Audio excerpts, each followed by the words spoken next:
আসসালামু আলাইকুম ওয়া রাহমাতুল্লাহ।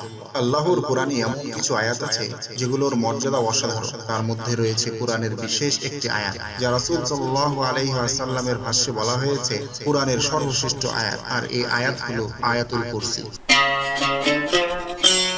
এটি শুধু কোরআনের একটি আয়াত নয়, এটি একটি দোয়া, একটি ঢাল, একটি নিরাপত্তা, একটি সুরক্ষা কবচ যা জিন ও শয়তানের যাবতীয় অশুভ শক্তির বিরুদ্ধে প্রাচীর। আজ আমরা জানব এই আয়াতটির গভীর তাৎপর্যপূর্ণ ফজিলত এবং এর অন্তর্নিহিত আধ্যাত্মিক শক্তি সম্পর্কে।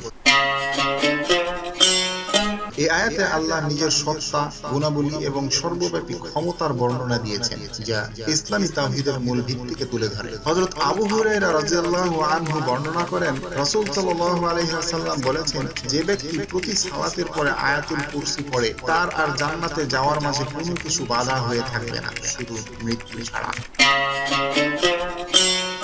রাসূল সাল্লাল্লাহু আলাইহি ওয়াসাল্লাম একবার হযরত আবু হুরায়রা রাদিয়াল্লাহু আনহুকে যাকাতুল ফিতরের কিছু খেজুর পাহারা দেওয়ার দায়িত্ব দিলেন। এক রাতে হঠাৎ তিনি দেখতে পেলেন এক অপরিচিত ব্যক্তি এসে চুপি চুপি খেজুর নিতে শুরু করলো। হযরত আবু হুরায়রা রাদিয়াল্লাহু আনহু সঙ্গে সঙ্গে তাকে ধরে ফেললেন এবং বললেন, আল্লাহর কসম, আমি তোমাকে রাসূল সাল্লাল্লাহু আলাইহি ওয়াসাল্লামের কাছে নিয়ে যাব। লোকটি কাঁদতে কাঁদতে বলল, আমি খুব গরীব, আমার পরিবার আছে, আমার প্রচন্ড প্রয়োজনে এসেছি, অনুগ্রহ করে আমাকে ছেড়ে দিন। হযরত আবু হুরায়রা দয়া করে তাকে ছেড়ে দিলেন। পরদিন সকালে তিনি রাসূল সাল্লাল্লাহু আলাইহি ওয়াসাল্লামকে ঘটনাটি জানালেন। রাসূল সাল্লাল্লাহু আলাইহি ওয়াসাল্লাম বললেন, সে মিথ্যে বলেছে, কিন্তু সে আবার আসবে। হযরত আবু হুরায়রা দ্বিতীয় দিন আবার পাহারা দিচ্ছিলেন। আবার সেই লোক এলো এবং খেজুর নিতে শুরু করলো। তিনি আবার ধরে ফেললেন। লোকটি আগের মতো করুণ সুরে বলল, আমি খুব দরিদ্র, পরিবার আছে, আর কখনো আসবো না, দয়া করে ছেড়ে দিন। হযরত আবু হুরায়রা রাদিয়াল্লাহু আনহু আবারও তাকে ছেড়ে দিলেন। পরের দিন নবী সাল্লাল্লাহু আলাইহি ওয়াসাল্লাম বললেন, সে আবারও মিথ্যা বলেছে,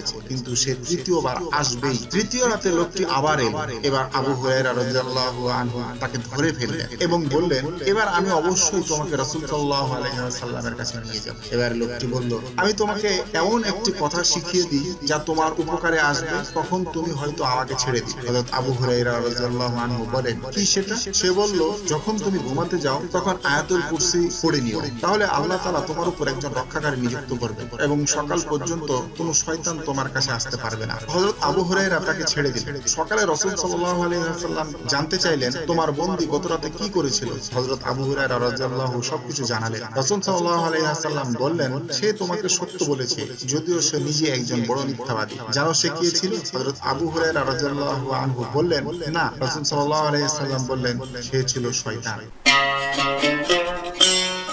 আধ্যাত্মিক ও বাস্তব জীবনের উপকারিতা।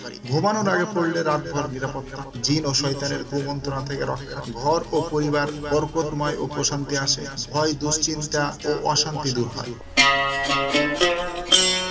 কখন পড়া উত্তম? প্রতিটি ফরজ নামাজের পর, ঘুমানোর আগে, ঘর থেকে বের হওয়ার সময়, কোনো বিপদের আশঙ্কা।